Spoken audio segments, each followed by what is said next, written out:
Brand new Alien Earth teaser trailer that dropped earlier today is revealing a lot more than we think. So, let's talk about it. So to start off, let's talk about the bottom image right here. Now this right here most likely is on the ship that is crash landing to Earth. At least not in this instance when they're actually crash landing to Earth, but maybe a day, 2 days before then. More or less just like with other alien films, being woken up saying, hey, you're a day, 2 days, a week out from where you need to be. So nothing too crazy, that's just what I speculate. Now let's talk about this middle image right here. Now this one's very interesting. Now that entire sequence happens maybe a day or two after the events of this crash landing that happens on Earth. I can assume this is also a strike team sent by Weyland-Yutani to try to get the organism that is on the ship. Because if you remember, that is their highest priority in almost every single film. The return of the organism to Earth safely. Now for the next sequence relating to these three, I can assume these are the main characters. With that being one of two things. Either they're scientists of Weyland-Yutani, or they're just bystanders that happen to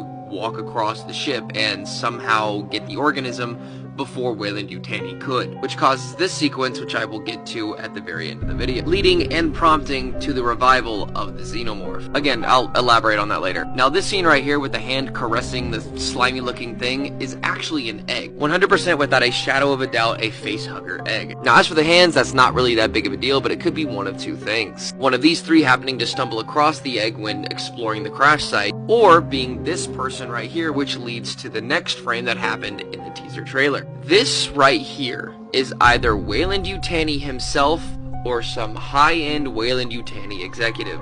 I could be wrong considering he's on a ship, but this may or may not just be a helicopter going to the actual crash site with Weyland-Yutani on it because he wanted to see it for himself. Mind you, this wouldn't be the first time Weyland-Yutani has done something like this. Mind you, it's not canon, but he did this in Alien vs. Predator. Maybe he's one of the members of the crash ship, which I find hard to believe considering you crash landed on Earth with an actual alien organism that actively wants to off you, so I don't see how that would be possible. So it's either got to be Weyland himself or somebody else of importance. Now this one kind of just speaks for itself. This is the strike team we saw earlier. See the organism in the crash ship and they immediately start opening fire. Most likely does not work and all of them are off to cause the facehugger to get on one of them.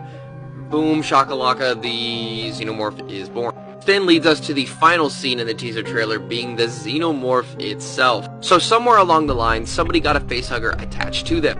The Xenomorph, you know how this process works. Then got to murking everybody because it's on Earth, has all the free space in the world, and has a bunch of prey that it can go to. I'm assuming it's not just one of them. There are multiple of them. Or if not at first, there will be. Granted, it's a lot, but damn near nothing to go off of. Since it was such a short teaser trailer, you're kind of just still left with questions even though you think you have an idea of what it is. That's kind of where I'm at right now. I know more than I'm letting on, but not to that extent. I am more or less shooting in the dark in some places. But with that, Alien Earth shows a lot of promise, and I can't wait to see what they do with this.